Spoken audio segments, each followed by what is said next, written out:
Gloire au Seigneur. Le renforcement des liens spirituels. Le renforcement des liens spirituels. Quand je parle des liens, il y a plusieurs liens spirituels. Mais je veux m'asseoir sur notre doctrine. Comment renforcer ces liens? Nous sommes attachés à quelqu'un, voilà pourquoi je parle des liens. Quand on parle des liens, ça dit que tu marches avec quelqu'un. Être déjà dans le doute, était déjà faible, mais par la grâce de Dieu, nous allons renforcer cela. Parce que tu aimes le Seigneur. Tu es venu dans sa maison pour qu'il te parle. Bien-aimés, si vous voulez que Dieu vous donne de l'argent, oubliez l'argent. Si vous voulez que Dieu vous donne des voyages, oubliez les voyages. Amen. Vous voulez que Dieu vous donne la bénédiction, oubliez la bénédiction. Amen. Renforcez les liens avec Dieu. Amen. Renforcez l'attachement spirituel avec Dieu et tout le reste vous sera donné par-dessus tout. Amen.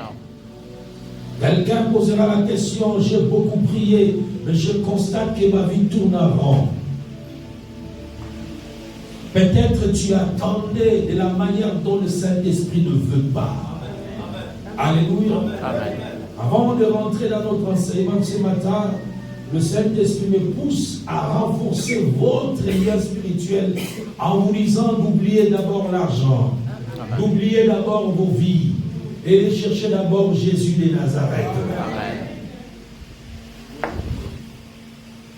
Car l'évangile que nous prêchons ici est basé sur la crainte de Dieu, l'obéissance à sa parole, le recherche du royaume des cieux.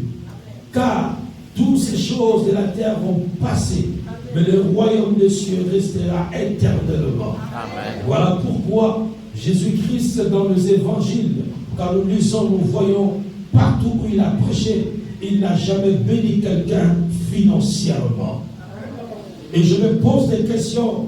Pourquoi nous voulons bénir les gens financièrement? Parce que le maître lui-même n'a pas béni financièrement, mais il a béni spirituellement. Il a rencontré toutes sortes de gens. Mesdames et messieurs, mes frères et sœurs, nous pouvons avoir des envies, mais retournons à l'évangile d'origine. Car quand vous avez Dieu, Dieu vous donnera la capacité de vaincre les choses qui étaient peut-être difficiles pour vous.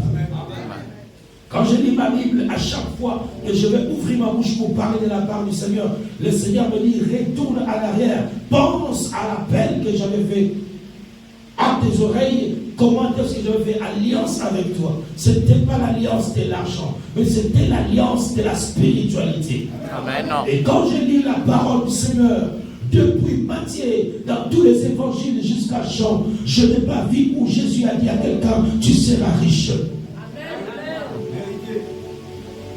Je vis Jésus rencontrer une fois une personne qui était riche, qui montait sur l'arbre. Oh, il s'appelait Zachée. Il dit, descends, je vais rentrer chez toi. Mais par contre, Zachée a pris tout ce qu'il avait, il a donné aux gens. Mais Jésus n'a pas dit que Zachée, je multiplie ton argent. Il a dit le salut, le salut, le salut, le salut, le salut est entré dans ta maison. Et que Dieu te donne le salut. Et Dieu que beaucoup de prêche. C'est le Dieu de salut, le Dieu qui sauve, le Dieu qui délivre, le Dieu qui amène vers le royaume des cieux. Est-ce qu'on peut l'ouvrir des acclamations? Le Dieu de prince de paix, c'est le Dieu qui sauve. C'est le prince. Le roi dit c'est les petites choses. Le Dieu que nous prions, c'est le Dieu des grandes choses. Des belles voix. Le Dieu qui peut localiser là où les démons se cachent. Là où les esprits se cachent, c'est Dieu méritant la clame, on puisse les remplir, parce qu'il est le Dieu différent des marabouts, des blanchons, des magiciens. Alléluia. Je ne veux pas être comme un franc-maçon parce qu'il se vante, parce que dans sa doctrine, il devient riche. Je ne veux pas me comparer à quelqu'un qui cherche l'argent. Je veux être au-dessus de celui qui cherche l'argent. Aux Ecclésiens qui vendent leurs enfants pour s'acheter des habits et des voitures, qui vendent leur vie pour s'acheter des maisons. Je ne vais pas rentrer dans les exemples parce que vous avez les yeux pour voir. Tout est vanité. Les gens meurent, ils laissent là. Et à la veille de leur mort, il dit que Dieu me pardonne. Si tu veux écouter ma parole ce matin, renforcer les lions, oublie tout ce que tu as amené ici. Que ça sorte de cette porte-là. Parce que c'est ce qui t'amène le doute. C'est ce qui affaiblit ta foi. C'est ce qui diminue ton onction. Oublie-moi le loyer là-bas. Laisse-moi ce loyer là dehors. Laisse-moi cet argent là dehors là-bas. Ça va être un peu bousculant, poussé fort.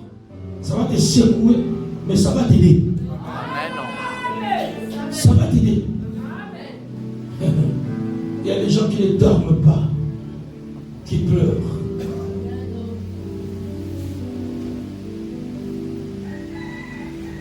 J'étais en Belgique, nous sommes allés dans un restaurant avec les amis, après la prédication. On me raconte l'histoire, il y avait un pasteur qui était parti là. Le pasteur avait fait des dépenses énormes. Premier jour, le pasteur venait du Gabon, il est parti là-bas, on m'a donné son nom, je m'étais. Et il a fait le premier jour de dépense de 1500 €. Quand vous calculez 1500 €, ça fait combien? 1000 €, ça fait 70 000.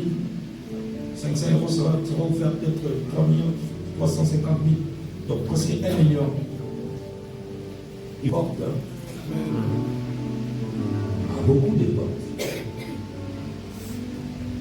Quand vous voulez l'argent, faites attention.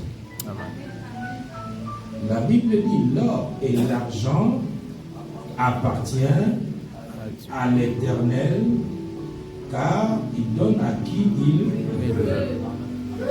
Quand on parle de l'or, c'est-à-dire c'est le gros argent. Quand on parle de l'or et l'argent appartient à l'Éternel, l'or et l'argent, on parle de la richesse. Ça dit que Dieu ne rend pas tout le monde riche. Amen. Il fait grâce à qui il veut. Ça dit que pour devenir riche, il y a beaucoup de problèmes. Tout le monde ne peut pas devenir riche. Même quand il va les féticher, tout le monde ne devient pas riche. Amen. Mais tout le monde vit la grâce de Dieu. Amen. Dans la grâce de Dieu, nous pouvons avoir notre vie que nous avons ici. Nous dormons, nous nous réveillons, nous mangeons, nous dormons, on se réveille, on a une petite maison, on a une voiture. Ça, c'est la vie que Dieu a donnée à tout le monde. Amen. Dieu est juste. Il a fait en sorte que tout le monde mange, il dort, il se réveille. Amen. L'or et l'argent, non, tout ça, ça dépend de lui. Tout le monde ne deviendra pas riche. Alléluia. Amen. Parce que quand vous devenez riche, fouillez tous les riches, vous allez voir ce qui se passe dans leur vie. Fouillez seulement, fréquentez, vous allez voir comment la richesse crée les problèmes. Mon message commence. L'homme le plus riche de la Bible. 1 Roi, chapitre 11, versets 1, 2, 3, 4. Amen. Je lis la parole de Dieu dans le livre de 1 Roi, chapitre 11, du verset 1 au verset 5. À partir du verset 1, il est écrit: Le roi Salomon aima beaucoup de femmes étrangères, outre la fille de Pharaon, des Moabites, des Ammonites, des Édomites, des Sidoniennes, des Étiennes, appartenant aux nations dont l'Éternel avait dit aux enfants d'Israël: Vous n'irez point chez elles ne viendront point chez vous, du côté de leur Dieu. Ce fut à ces nations que s'attacha Salomon, entraîné par l'amour. Il eut 700 princesses pour femmes et 300 concubines. Et ces femmes détournèrent son cœur. À l'époque de la vieillesse de Salomon, c'est Dieu, et son cœur ne fut point potentiel à l'Éternel, son Dieu, comme l'avait été le cœur de David, son père. Salomon alla après Astarté, divinité des Sidoniens, et après Milcom, l'abomination des Moabites. A déjà donné l'idée. Veuillez vous asseoir. Et Dieu avait donné les instructions aux enfants d'Israël avant même que Salomon devienne roi. Dieu a travaillé avec le roi David. Vous savez, personne sur cette terre est parfait. Vous pouvez commettre des erreurs. Vous pouvez pécher. Si vous vous revenez à Dieu, vous lui demandez pardon, il vous pardonne. Mais il y a une chose que Dieu ne pardonne pas, c'est de se détacher de son alliance. Voilà pourquoi moi je regarde les gens qui jugent les autres par l'apparence extérieure, concluant qu'ils vont aller en enfer et n'ont pas l'idée de ce qu'ils pensent, de ce qu'ils disent. Vous savez, aller à l'enfer ou aller au paradis ne dépend pas de ce que toi tu vois. Alléluia. Si réellement le péché, comme le message du péché avait bouleversé un peu les gens en Belgique, dont je parlais que Dieu n'a rien à voir avec tes péchés. C'était un peu compliqué. Il a fallu que j'explique, les gens comprennent. Je vais reprendre un peu cette phrase-là, cette parole-là, parce que c'est important. Vous savez, Dieu avait dit, donné les instructions à Adam et Ève. C'est Adam qui a informé à Dieu qu'il n'avait pas les habits, vrai ou faux? Dieu ne savait pas, non? Qu'Adam n'avait pas les habits. Quand il appelle Adam, c'est Adam qui dit, Seigneur, je suis nu. Ok? Et c'est comme ça que Adam lui-même, c'est son péché qui lui a condamné. Dieu n'a rien à voir. Dieu n'a pas le temps à perdre, il a déjà tracé, c'est comme l'ordinateur, on a proclamé, c'est là, la loi, suivez la loi. Dieu s'est reposé le 7e jour, jusqu'aujourd'hui Dieu se repose. C'est un peu bouleversant, mais vous allez me comprendre.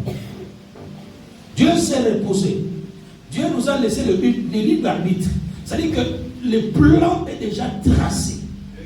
Les esprits sont déjà là. C'est comme dans le programme de l'ordinateur ou du téléphone. Les crédits sont finis, ce n'est pas RTL qui va parler, mais c'est le programme qui est déjà là. Votre cas au crédit est insuffisant. Ok? Est-ce que c'est RTL qui parle? C'est automatique. Vous mettez vos unités, vous parlez, même le celui de courant, SG n'est pas au courant, mais vous avez mis dedans. Il y a un programme, tout un programme qui est déjà installé là. Et dès que les unités finissent, et ça coupe le courant. SG n'est pas au courant. C'est toi qui vas informer à SG, mon courant est fini. Et quand tu informes à SG, mon courant est fini. Dieu n'a rien à voir avec ton péché. C'est toi qui lui informes, papa, j'ai péché. Le système que tu as mis a condamné ma vie parce que j'ai péché. C'est-à-dire qu'on peut être là, on pense que, oh non, moi, je crois que Dieu, non, Dieu ne te voit pas. Il n'a rien à voir avec toi. Il a fait son monde. Il n'est pas là pour t'élever. Il a installé un système que le bébé dans les ventres doit grossir. Il grossit lui-même. La raison pour laquelle même les gens qui ne prient pas, l'enfant grossit où? L'enfant grossit, non? Même les nanas. C'est un système de corps. Le corps est là. Il a installé point barre. Et l'enfant va commencer à grandir. L'enfant lui-même, on lui dit rien, 9 mois, il prend la position de sortir. Lui-même, il dit, je vais sortir. Un bébé, il sort. Alléluia. Amen. Donc, ça dit que, des fois, on est là, on embête Dieu pour rien. Et on se condamne nous-mêmes pour rien. L'apôtre Didier est en train de parler de la part du Seigneur. Bien aimé, les anges sont là. C'est un système qui a été déjà fait depuis. N'est-ce pas qu'on dit que depuis 2000 ans, Jésus avait payé le prix sur la croix. Mais les choses continuent jusqu'à aujourd'hui, non? Les choses continuent jusqu'à aujourd'hui. Donc c'est l'homme lui-même qui informe à Dieu. Et c'est le système-là qui condamne l'homme. De la même façon, avec Caïn et Abel. Abel offre à Dieu le sacrifice. Caïn offre à Dieu le sacrifice. Bien aimé, c'est le sacrifice que Dieu a vu. Mais Dieu n'a pas vu Caïn et Abel. Dieu a vu leurs offrandes. Voilà.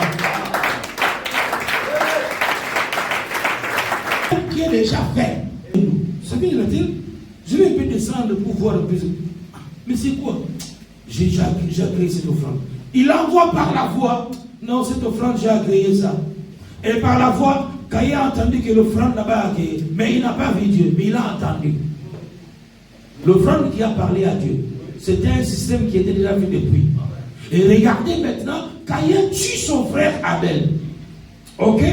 Caïn tue Abel, qu'est-ce qui s'est passé? Et le sang d'Abel est allé accuser Caïn.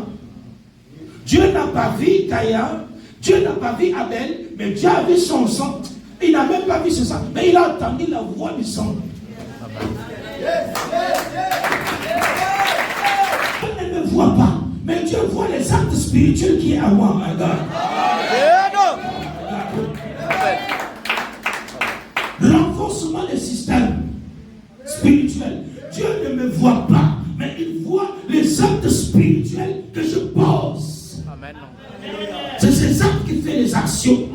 La raison pour laquelle on ne voit pas les sorciers, on ne voit pas les rayons mystiques, mais quand on croit en Dieu, le système fait en sorte que la puissance va détruire les rayons mystiques. Dieu ne nous voit pas, mais Dieu voit la spiritualité que nous avons et il prend cette spiritualité en considération et cette spiritualité va combattre l'autre spiritualité.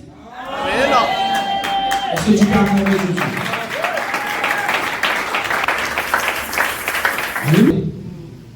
Et il écoute. Oh, c'est là où Dieu descend. Mais la voix du sang, le sang est venu me parler. Je suis venu accuser à Caïn, il m'a tué. C'est le sang qui parle. Mais c'est comment? Dieu maintenant, c'est le sang qui le forme. Donc Dieu n'a même pas su que Abel est mort. Hey. Il n'a même pas su qu'Abel est mort. Il n'a même pas su que son frère l'a tué. Mais c'est le sang qui allait parler. Donc c'était un système déjà tracé. C'est nous qui l'informons. Et c'est comme ça qu'il descend maintenant. Caïn, où est ton frère? Dieu le cherche. Je suis gardien de mon frère pour le surveiller, pour que tu me poses. Mais son sang est venu. Mais me dire que toi, tu l'as tué. Donc les actes que toi tu poses dans la spiritualité, c'est ces actes-là qui vont te donner la réponse dans le jour.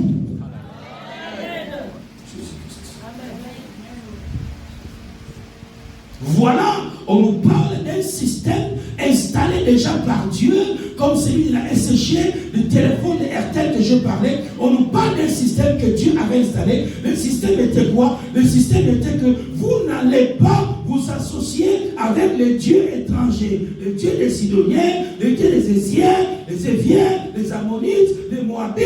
Ces dieux-là, vous n'allez pas vous attacher avec eux. C'est un système installé depuis. Et le système est là.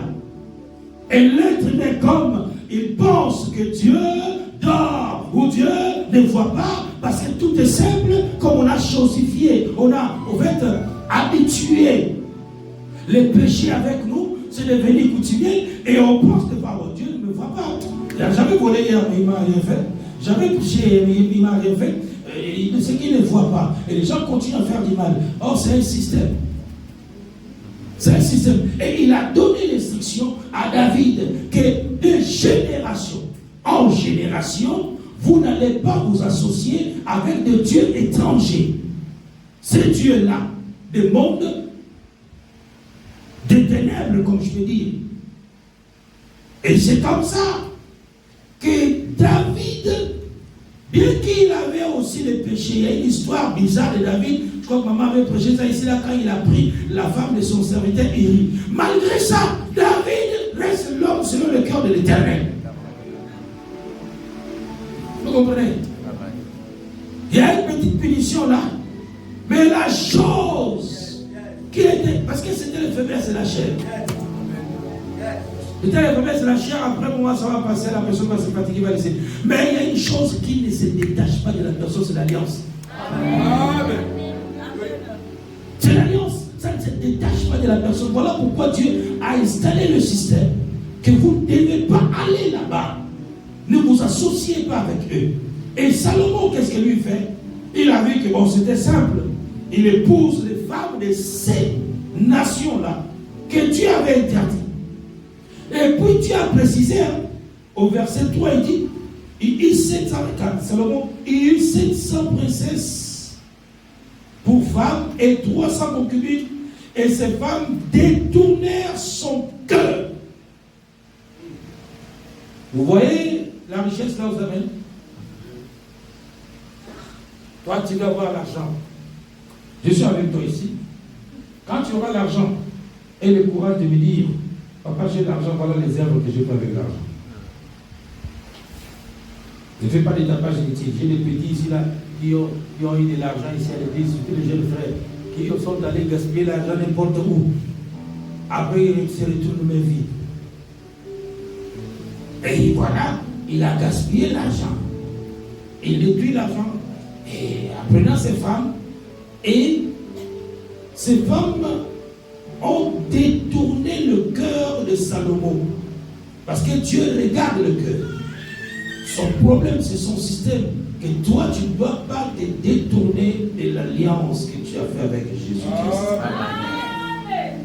Je vous dis une vérité. Prince de paix, c'est prince de paix. Prince de paix reste prince de paix. Parce que Salomon est différent de Samuel. Ils sont tous dans la Bible, mais ce n'est pas les mêmes personnes. Ok? Voilà. Nous avons des églises dans le monde, au Gabon, partout. Mais prince de paix, nous avons nos principes.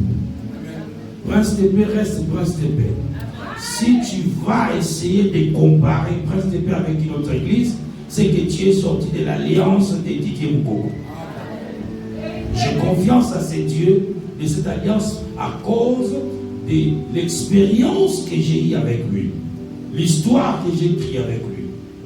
Et Dieu a interdit aux enfants d'Israël. Et Israël était la seule nation que Dieu avait fait confiance.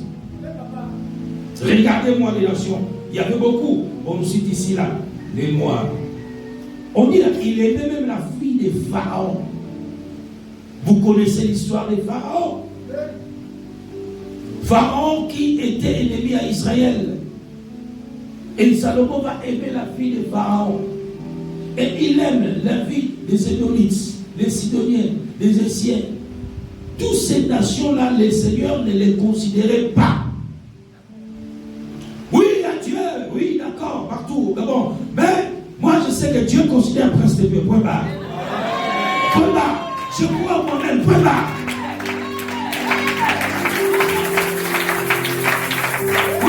Je crois en moi-même. Point barre. Parce qu'un jour, si la tête de Didier de Moukoko dort, ce n'est pas une autre église qui va fermer la porte. Il y a un pasteur là-bas qui va prêcher dans cette église-là. Mais c'est cette église qui va regretter un baobab qui est parti. Parce que c'est cette église qui est attachée à cet homme. Qui est liée à cet homme. Ton père n'est pas le père des voisins. Oui, ce sont des amis. Peut-être vous avez des amis avec les voisins. Mais ton père reste ton père. Ta famille, c'est ta famille. Ce n'est pas la famille des voisins. Dites-moi la même bien. Donc il y a des systèmes. C'est le système que Dieu a mis en place de paix.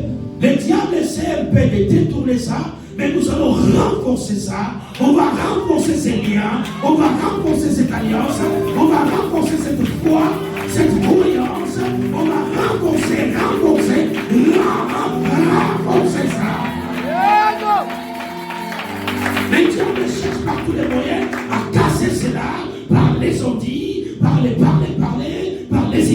interprétations, par des analyses bidons, mais on va renforcer cette alliance par les paroles que Dieu nous a données, parce que Dieu a un système. Amen. Il est dans ce système. Dans son système, nous allons rester là. Alléluia. Amen. Il a les pensées. Tout sauf alliance. Touche tout, mais sauf alliance. Touche à mon alliance. Alors, on ne va pas s'attendre. Parce que c'est là où je ne dormais pas bien, maintenant je dors bien. J'étais dans la bouteille de famille, je suis sorti. Il y avait des choses compliquées qui dérangeaient ma vie. Je pouvais mourir. Mais si je suis sauvé, c'est à cause de l'alliance. Touche à tout, mais pas mon alliance. Parce que mon alliance m'a sauvé. Je sais que le médecin était incapable. J'ai plusieurs témoignages, moi. Moi, l'hernie a disparu dans mon corps. L'hôpital a vu l'hernie. Mais après, on est parti, ça a disparu dans mon corps. Ça a disparu. Et j'ai vu trop de choses avec ces dieux. Je dis non, ces dieux, même mes parents ne peuvent pas me détacher de ces dieux. Même ma famille, jamais. Mon propre père a essayé à parler. Je dis, papa, non, pas toi. Va là-bas. Moi, c'est Dieu. Je ne le laisserai jamais jusqu'à ma mort. Amen. Même si je dors affamé, je vais toujours le prier. Même si je n'ai rien, je vais toujours le prier. Même si on m'insulte, je vais toujours le prier. Même si on me critique, je vais toujours le prier. Même si on me rejette, je vais toujours le prier. Même si on commence, je vais toujours le prier. Même si les gens portent n'importe quoi, je vais toujours la prière, la prière, la prière. Même à mon dernier souffle, pour entrer dans le tombeau, je vais toujours le prier. Je serai comme un chrétien, je serai comme l'homme des religions musulmanes qui dit je vais mourir à cause de Mohamed. Je serai comme un musulman, je vais mourir à cause de Mohamed. Même s'il a affamé, même s'il est mendiant, essaie de le convaincre de venir chez ton Jésus, il n'acceptera jamais. Il sera mendiant là, mais qui continue à prier Mohamed. Alléluia. Amen. Attache-toi et renforce les liens que tu as avec le Saint-Esprit. Salomon a fait cela et du coup, le Seigneur, à l'époque de la vieillesse, maintenant regardez, ils ont détourné le cœur de Salomon sans qu'il le sache. Son cœur était déjà détourné de la voix du Seigneur. Mais lui-même, il n'est pas au courant. Vous savez, la personne qui te détruit, il mange avec toi. Parce que c'était ses femmes. Hein? Et tu ne verras pas tout de suite la sorcellerie. Hein? La sorcellerie, la personne vient comme le mouton, mais or, au-dedans, c'est un loup sauvage. Et tu peux rester avec un sorcier pendant des années. Il t'a déjà fait perdre la voix, mais toi, tu ne sais pas. Tu ne sais pas. Ma soeur, tu vis avec un homme, il t'a déjà détruit depuis longtemps. Mais toi, tu ne sais pas. Il attend quoi? Le jour de ta vieillesse. Quand tu vas vieillir, c'est là où tu n'as plus de force. Parce que tu as déjà fait des erreurs. Tu ne pourras plus te rattraper. Tu ne pourras plus te rattraper. Même dans la vie courante, sociale, dans la vie, il faut faire attention. Il y a des choses que vous pouvez faire comme les actes opposés. Et l'âge parle. À un certain âge, tu ne peux plus te rattraper. Tu ne pourras plus te rattraper parce que c'est déjà passé, c'est fini. Ça serait compliqué pour toi. Et on nous précise ici, à l'époque de la vieillesse de Salomon, ces femmes inclinèrent son cœur vers d'autres dieux. Or, il a commencé à les prendre trop jeunes. Ils étaient ensemble. Mais à l'époque de sa vieillesse, vous voyez que Dieu connaît l'avenir. Dieu connaît le futur. Dieu sait ce qui va venir demain, après-demain. Sur place, tout de suite, tu ne vas rien voir. Tu ne remarques rien. L'homme n'avait rien remarqué. Il a vu que ses femmes l'aimaient. Mais dans sa vieillesse, ils ont tourné son cœur, inclinèrent son cœur vers d'autres dieux. Et son cœur ne fit point tout entier à l'Éternel, son Dieu, comme l'avait été le cœur de David, son père.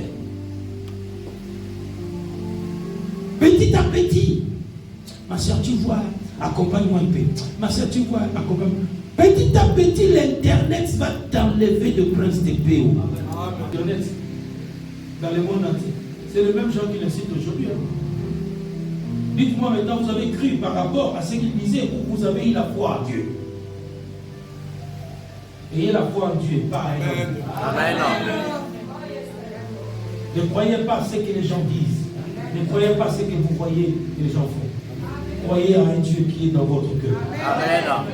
Et là où vous êtes assis, j'interdisais les enfants ici là. Mais je ne comprends pas. Vous avez des prédications ici là, mais vous ne m'écoutez jamais. Vous écoutez les autres. Allez, passez à l'internet là-bas, de gauche à droite. Vous les écoutez. Je ne fais que regarder. Maintenant, regardez comment on est en train de les scandaliser. C'est important. Mais quand je regarde, je dis, les gens suivent quoi? Tout ce que vous allez suivre, c'est des choses qu'on vous donne comme conseil, ton père t'a déjà donné ta mère. C'est ça là que vous suivez. Quand tu cherches la prédication, il n'y a pas la prédication. Il y a des conseils qu'on parle à l'internet. Les conseils que ton père, ta mère t'a déjà donné, mais quand tu es têtu, tu n'as pas voulu. Mais tu vas les croire parce que quelqu'un d'autre va dire ça à l'internet. Mais les prédications comme telles, il n'y a pas. Mais vous suivez quoi? Pour renforcer les liens, sortez de ce que je viens de dire là. Amen. Je lisais cette histoire d'internet. Amen. Je disais une fois, parce que les pasteurs, il y a des pasteurs qui m'ont appelé en Angola. Ils se sont organisés, ils ont repoussé un peu en décembre parce qu'ils veulent que je travaille un peu beaucoup tout le mois de décembre avant de venir fêter ici. Une fois, je disais à maman, mais moi je ne sais pas. Les pasteurs m'ont dit, toi tu n'es pas trop sociaux, voilà, tu ne veux pas les réseaux sociaux. Je dis, moi, je ne suis pas né congolais. Écoutez, je ne peux pas aller dire les choses, je ne vois pas ce que je vais dire là-bas. Moi, je suis professionnel de la Bible. Ok? Moi, si je vais passer à l'internet, même mes photos passent difficilement, rarement. Rarement. Donc, c'est quand je vais à l'internet, si je balance, comme vous avez la page de l'église, si je balance quelque chose, c'est pour la gloire du Seigneur. Amen. Alors, je ne veux pas aller exposer ma vie inutile à tout le monde. C'est ma vie à moi. Ce que je vais donner à l'internet, c'est les choses de l'église. Mais toi, tu n'es pas trop social. Toi, je dis, mon frère, quand il n'y avait pas de réseaux sociaux, on faisait comment? D'ailleurs, je ne suis pas professionnel à l'internet, ce n'est pas moi, ma génération. C'est nos enfants ici qui nous apprennent ça. Parce que mon cerveau est déjà fatigué pour l'apprendre de toute l'informatique. Mon cerveau ne se fatigue pas pour la Bible, mais pour les internet, là, je dis. Amen. Ce que j'ai déjà su, je suis. Je peux connaître seulement un peu où on a pris le bouton là, oui, on met la pièce, mais là, on a les boutons. C'est tout ce que je connais. Le reste là, je vais faire quoi là-bas? Je vais faire quoi là-bas? Les gens vont aller travailler pour leur bureau et tout. Amen. Ah oui, hein? Dans d'autres domaines, oui, je suis fort. Je dis, je ne peux pas me distraire parce que quand vous regardez, il y a des propos, il y a des causeries, il y a des actions que les gens font qui excitent à donner une réponse. Amen. Amen. Mais c'est des plans diaboliques. Quand vous suivez très bien, vous rentrez dans l'histoire, l'internet, vous voyez une histoire, vous écoutez. Du coup, il y a des histoires qui t'énervent. C'est que tu as envie de réagir. Or, ce n'est même pas ta famille. Ce n'est même pas ton problème. Mais ça dit que ça t'appelle petit à petit, ça t'excite petit à petit, et du coup, tu as envie de rentrer dans une petite discussion qui n'a même pas d'importance. Et tu vas retrouver les gens en train de s'insulter, les gens en train de se critiquer, les gens pensent que tu es un enfant de Dieu. Amen. Voilà, on a vu les pasteurs qui sont devenus des internautes à insulter maintenant les gens. Pourquoi? Fais attention.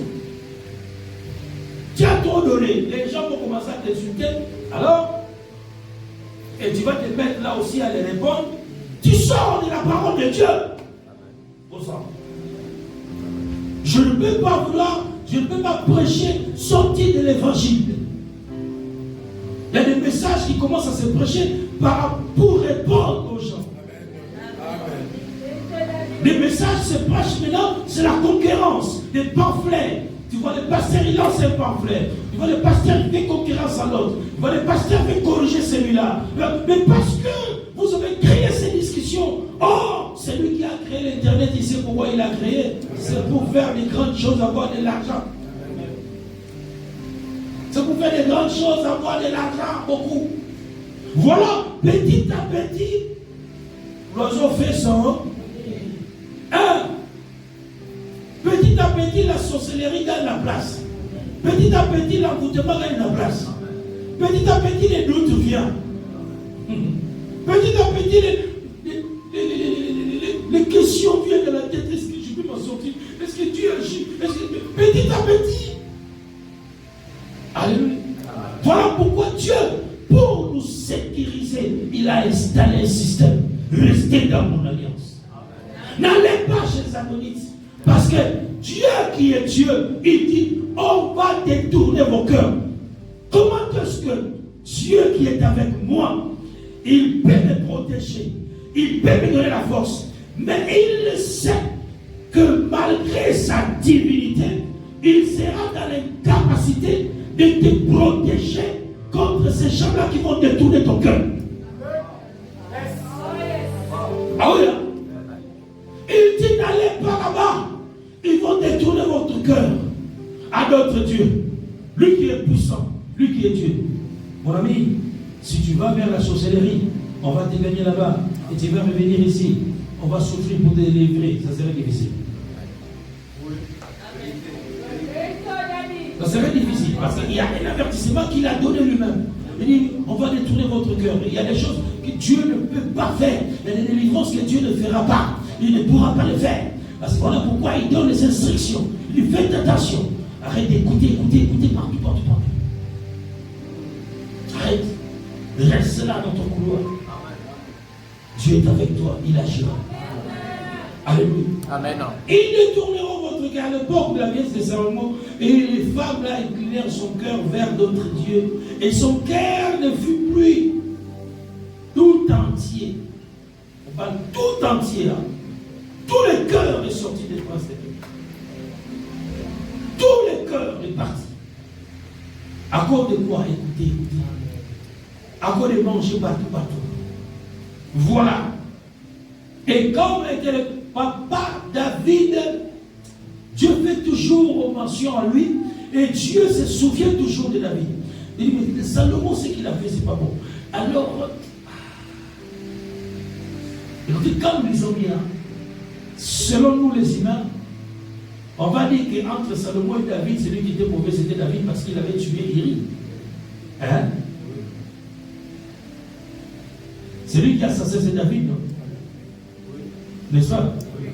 Mais Dieu dit, le cœur de David, il fait toujours mention à David, allusion à David. Salomon, tout le cœur entier est parti. Donc, David, normalement son assassinat, là, Dieu avait oublié ça. Mais Dieu a regardé plus ses cœurs qu'il avait donnés à Salomon. Et moi, c'est parti tout entier. Quelqu'un qui craignait Dieu, qui avait Dieu comme son père. Que Dieu a apparu 2 fois. Voilà. Tout à l'heure, on va renforcer les liens. Il détenait son cœur contre d'autres dieux, ce qui lui avant contre le cœur de David, Dieu. On lit ici dans le verset 11, l'Éternel dit à Salomon, puisque tu as agi de la sorte, et que tu n'as point observé mon alliance. Tu n'as point observé quoi, s'il vous plaît? Mon alliance. L'Éternel dit à Salomon, puisque tu as agi de la sorte, et que tu n'as point observé mon alliance et mes lois, que je t'avais prescrit, je déchirerai le royaume de dessus toi, et je le donnerai à ton serviteur. Quelle humiliation! Quelqu'un qui te servait, Oh là là, exemple banal au Gabon. Gabon. Oh, Gabon, Gabon. Gabon. Oh là là. Oh là là. C'est ça le soir. Quelqu'un qui était là, même pas quelques années, ton garde du corps, là. À ton serviteur. Pas même ton opposant. Pas même ton opposant que tu avais peur. Mais ton serviteur carrément. Que j'ai donné. Refuse que Dieu te donne l'humiliation de ces gens. Que Dieu te donne l'humiliation de ces gens. Tu avais atteint un certain niveau dans la vie. Et les gens qui étaient comme des sentinelles pour toi commencent à te diriger. Ah, quitte l'endroit là pour la honte. Nous sommes des humains quand même, la honte c'est pas bien. Ah oui, la honte c'est pas bien. Quitte l'endroit là-bas, loin. Alléluia. Refuse cela. Ok? Comme l'histoire de Vatia. Hein? De la reine Esther. Ok? Ah. Quelqu'un qui était une grande dame, la Vati, que les gens respectent, et carrément une petite fille qui dormait, qui n'est rien du tout. Une petite béninoise vient comme ça, il prend le mari, et toi, avec toute ta beauté gabonaise là, tu es là comme ça, là, la béninoise s'assoit. Mais tu as envoyé. On va acheter les niouas là. On va acheter la tomate. Tu envoies 10 000 fois par jour. Tu l'envoies 10 000 fois par jour. Et cette petite béninoise là, qui s'assoit dans ton foyer, elle te regarde. Ah oui. Il est mis ça, pardon. Que les choses comme ça ne viennent pas. Au nom de Jésus. Ah oui, pas ces gens-là. Donc quelqu'un qui te servait, qui ne valait absolument rien du tout, et qui, surtout les femmes, ça fait bizarre. C'est compliqué. Tu t'appelais patronne. Après, elle vient, elle se pose, elle s'assoit là, et maintenant, comme je suis vengé. Parce qu'elle m'a dit, donc moi je ferai tout là pour que cette femme-là me respecte. Parce que quand elle est comme ça, elle va déranger tes enfants. Elle va déranger le poste de tes enfants. Elle va déranger ta maison. Elle va faire en sorte que tout le monde voit qu'elle t'aime. Elle est en train de te marquer. Elle monte sur tout. Alléluia. Amen. Exemple en passant, que nous révisons tous ces genres de choses-là. Amen. Alléluia. Amen. Révise ça. Écoutez maintenant le verset 14. L'Éternel suscita un ennemi à Salomon. Hadad, l'édomite de la race royale d'Édom. C'est-à-dire que Dieu, comme Salomon a péché, comme la loi était déjà tracée, Dieu est dans sa loi. Et dans sa loi, il avait dit qu'il ne faut pas laisser les étrangers. À cause de la divinité qu'il a amenée, c'est Dieu qui a amené l'ennemi à Salomon. Là, ce n'est pas Satan. Hein? Est-ce qu'il y a d'autres choses qui nous arrivent? Peut-être que ce n'est pas Dieu. Hein? Parce qu'on va faire aussi la délivrance. Beaucoup, on a fait. Et puis, est-ce que tout ce qui nous arrive, c'est vraiment Satan? Vous êtes sûr? Moi, je ne pense pas. Il y avait une grande église puissante au monde, l'église la plus puissante au monde, l'église des mamans, voilà une combat spirituelle. C'est l'église la plus puissante au monde, l'église du plus haut au monde. Parce que c'était partout dans le monde. Cette église-là ne faisait que combattre les diables, même si Satan n'a rien fait, on le fait que combattre. Même si Satan n'a rien fait, on le combat toujours. On le cherche là où Satan se cache. On va le déterrer là où Satan se cache. On le taloche. Satan est fatigué. Satan se pose une question, mais j'ai fait quoi cette maman? La maman est partie à réunir le monde entier partout si tu rentres comme ça. Satan, toi, garde. Même si Satan n'est pas là, garde.